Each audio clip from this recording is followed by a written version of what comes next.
सही गुरु की तलाश। प्राचीन काल से ही गुरु को सर्वोच्च स्थान दिया गया है। एक सच्चे गुरु का मार्गदर्शन हमें सही राह दिखाता है और जीवन को सार्थक बनाता है। लेकिन सही गुरु की पहचान करना भी उतना ही आवश्यक है।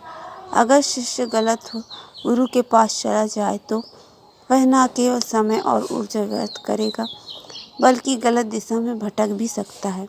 यह कहानी ऐसे ही जिज्ञासु युवक की है जो सही गुरु की तलाश में निकला, लेकिन उसे यह समझने में समय लगा कि सच्चा गुरु कौन होता है और वह कहाँ मिलेगा। इस कहानी में हमें यह सीख मिलती है कि सच्चा ज्ञान केवल दिखावे से नहीं बल्कि अनुभव व्यवहारिक ज्ञान से प्राप्त होता है। बहुत समय पहले की बात है। एक गांव में अर्जुन नाम का एक युवक रहता था। वह बहुत जिज्ञासु और ज्ञान की खोज में था।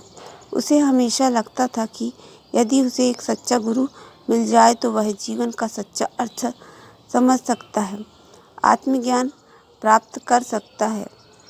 एक दिन उसने अपने माता पिता से कहा, मैं सही गुरु की तलाश में जाना चाहता हूँ जो मुझे जीवन का वास्तविक ज्ञान दे सके। माता पिता ने आशीर्वाद दिया और कहा, बेटा यह कठिन मार्ग है, लेकिन यदि तुम्हारी नीयत सच्ची है तो तुम्हें अवश्य ही सच्चे गुरु मिलेंगे। अर्जुन अपनी यात्रा पर निकल पड़ा। चलते चलते वह एक विशाल आश्रम पहुंचा जहां एक प्रसिद्ध संत का निवास था। लोग उनकी बहुत प्रशंसा करते थे। संत के पास ढेरों अनुयायी थे। वह महंगे वस्त्र पहने थे और उनका आश्रम बहुत ही भव्य था। अर्जुन ने सोचा, यही सच्चे गुरु हैं, क्योंकि इनके पास इतना बड़ा आश्रम और इतने अनुयायी हैं। वह संत के पास गया और कहा, गुरुदेव मैं ज्ञान की खोज में हूँ, कृपया मुझे अपना शिष्य बना लीजिए।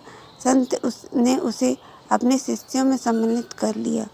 लेकिन कुछ ही दिनों में अर्जुन को एहसास हुआ कि केवल बाहरी दिखावा है। संत केवल प्रवचन देते थे, लेकिन उसका आचरण वैसा नहीं था। वह धन और सम्मान पाने में अधिक रुचि रखते थे, न कि सच्चे ज्ञान को बांटने में। अर्जुन ने सोचा, यह सही गुरु नहीं हो सकते, क्योंकि ये जो सिखाते हैं खुद उसका पालन नहीं करते। अर्जुन वहाँ से आगे बढ़ गया। अर्जुन आगे बढ़ा और उसे एक और आश्रम मिला। यहाँ एक गुरु रहते थे जो बहुत ही कठोर अनुशासन में विश्वास रखते थे। उनके शिष्य कड़ी साधना करते थे, सख्त नियमों का पालन करते थे और छोटी छोटी गलतियों पर कठोर दंड मिलता था। अर्जुन ने सोचा, शायद सच्चा ज्ञान पाने के लिए कठोर अनुशासन ज़रूरी है। लेकिन कुछ ही समय में उसने देखा कि यहाँ डर और दबाव का माहौल था।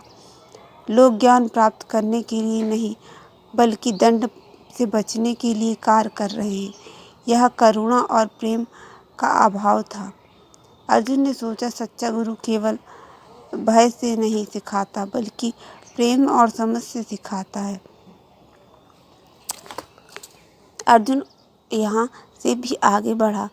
अर्जुन कई जगह पर भटका, लेकिन उसे सही गुरु नहीं मिला। एक दिन वह एक छोटे से गांव पहुंचा जहां उसे एक वृद्ध व्यक्ति मिले। वह बहुत ही साधारण कपड़ों में थे और एक पुराने घर में रहते थे। अर्जुन ने पूछा, क्या आप कोई संत या गुरु जानते हैं? वृद्ध मुस्कुराए और बोले, गुरु वह होता है जो केवल पढ़ाई ही नहीं बल्कि स्वयं अपने ज्ञान को जिए भी। अर्जुन उसकी बातों से बहुत प्रभावित हुआ और उनके पास ही रहने लगा। वृद्ध ने उसे जीवन के छोटे छोटे कार्यों के माध्यम से बड़े पाठ पढ़ाने शुरू किए। उन्होंने अर्जुन को सिखाया कि ज्ञान केवल पुस्तकों और प्रवचनों तक सीमित नहीं होता, बल्कि उसे जीवन में उतारना ही असली बुद्धिमत्ता है। अर्जुन ने देखा कि यह वृद्ध न केवल सरल जीवन जीते हैं बल्कि अपने ज्ञान को स्वयं अपने जीवन में अपनाते हैं। उन्होंने निस्वार्थ भाव से सेवा की, प्रेम से सिखाया और धैर्य के साथ अर्जुन के हर प्रश्न का उत्तर दिया। धीरे धीरे अर्जुन को समझ में आया कि सच्चा गुरु वही है जो न केवल ज्ञान देता है बल्कि स्वयं भी उसका पालन करता करता है।